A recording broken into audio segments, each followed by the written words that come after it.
Donc correction ici du TP sur les gènes des opsines chez les primates. Donc tout d'abord le document de votre livre vous montrait que nous faisons partie des primates de l'ancien monde avec un gène de l'opsine S sur la paire de chromosomes numéro 7 et les deux gènes des opsines recevant le rouge et le vert sur le chromosome X, alors que les primates du Nouveau Monde ne possèdent que deux gènes et non pas de gènes responsables de la vision du rouge.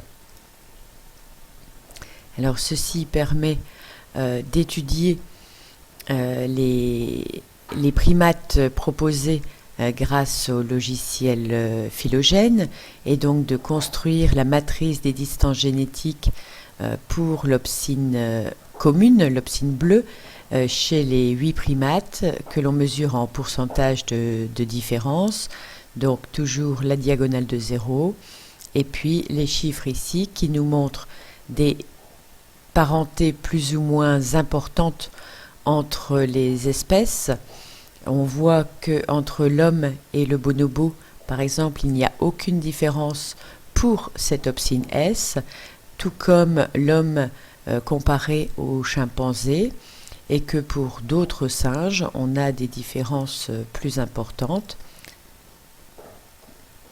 On peut, à partir de cette matrice, saisir des informations et apporter des explications. Donc il s'agit d'une analyse et d'une interprétation de cette matrice. On peut dire ici que les séquences des gènes de l'opsine S présentent de fortes similitudes, donc, qui indiquent la déduction, ce sont des gènes homologues. Ces gènes dérivent donc d'un gène ancestral qui s'est dupliqué, c'est-à-dire copié puis transposé ailleurs, puis ensuite a muté. Et enfin, les espèces les plus proches de l'homme sont le chimpanzé et le bonobo, car ils ont le plus de similitudes avec l'homme. En effet, il y a 0% de différence. Ceci amène à pouvoir construire l'arbre phylogénétique et donc de reconstruire l'histoire évolutive des primates, toujours avec le logiciel Phylogène, et à partir de cette comparaison des gènes de l'opsine S. Alors ici, j'ai eu des problèmes de mise en page. Vous tracez un carré complet au niveau de cette ramification de l'arbre. Donc ce carré bleu indique l'ancêtre commun aux primates du Nouveau Monde, c'est-à-dire Amérique du Sud et centrale. Le cébus, c'est ce qu'on appelle plus couramment le capucin. Et donc, on peut grouper un certain nombre de primates formant le groupe des primates du Nouveau Monde, puisqu'ils ont un ancêtre commun qui est représenté ici en bleu. Ce sont des dichromates, alors que nous faisons partie des trichromates, avec un ancêtre commun aux primates de l'Ancien Monde, Afrique, Asie et Europe, tout comme le bonobo, le chimpanzé et le gorille. Nous appartenons donc au groupe des primates de l'Ancien Monde qui sommes des trichromates.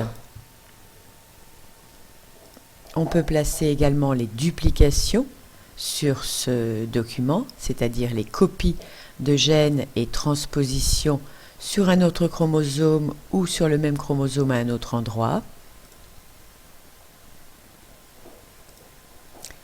Et cette représentation nous permet de conclure que l'étude des gènes des pigments rétiniens chez différentes espèces de primates permet d'établir des degrés de parenté. Donc le bonobo est plus apparenté à l'homme que ne l'est le saïmiri par exemple. Et donc elle permet de placer l'homme parmi les primates de l'Ancien Monde.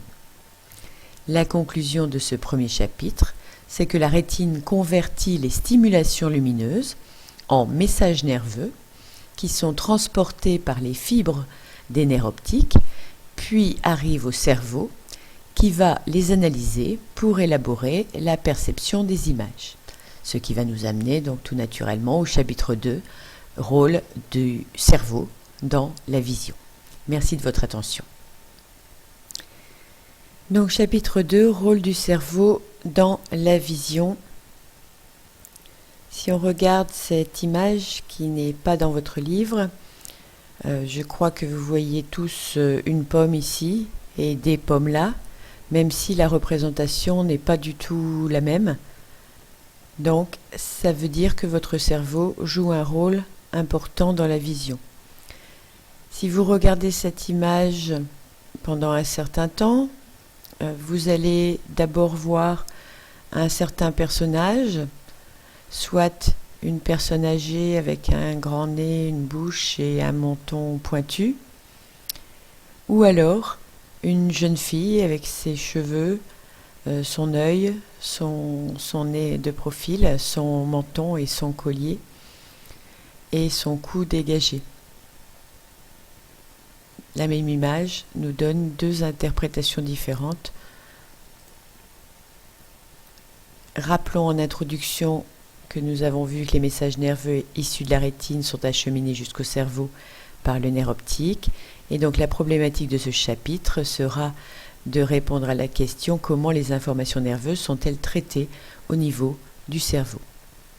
Pour le comprendre, ce traitement cérébral des informations visuelles, on étudie des cas cliniques, c'est-à-dire des anomalies de la vision, comme sur ce document où l'on a demandé à un patient qui a fait un AVC de reproduire ce tableau célèbre de Mondrian.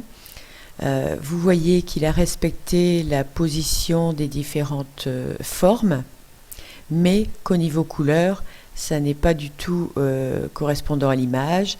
Par exemple, le rouge est noir, mais le noir est noir également. Le vert n'est pas vert, enfin ce vert clair n'est pas vert. Ici, le bleu est vaguement bleuté.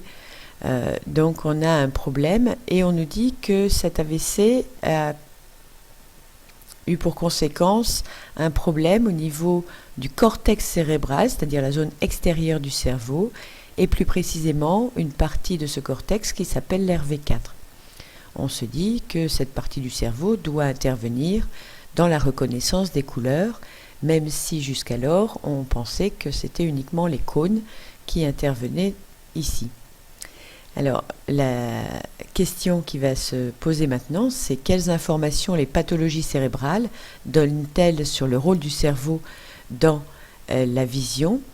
Vous avez ici une image du cerveau d'un patient qui a perdu la vue parce qu'il a eu une hémorragie cérébrale, et on voit en IRM que la partie arrière de son cerveau, que l'on appelle le lobe occipital, n'est plus visible en IRM, présente une tache noire, contrairement au reste de son cerveau dont on visualise les circonvolutions, ces replis nombreux de la surface. Et donc ça va nous amener à compléter notre problématique, comment l'imagerie cérébrale valide-t-elle les hypothèses que l'on fait à partir des individus malades.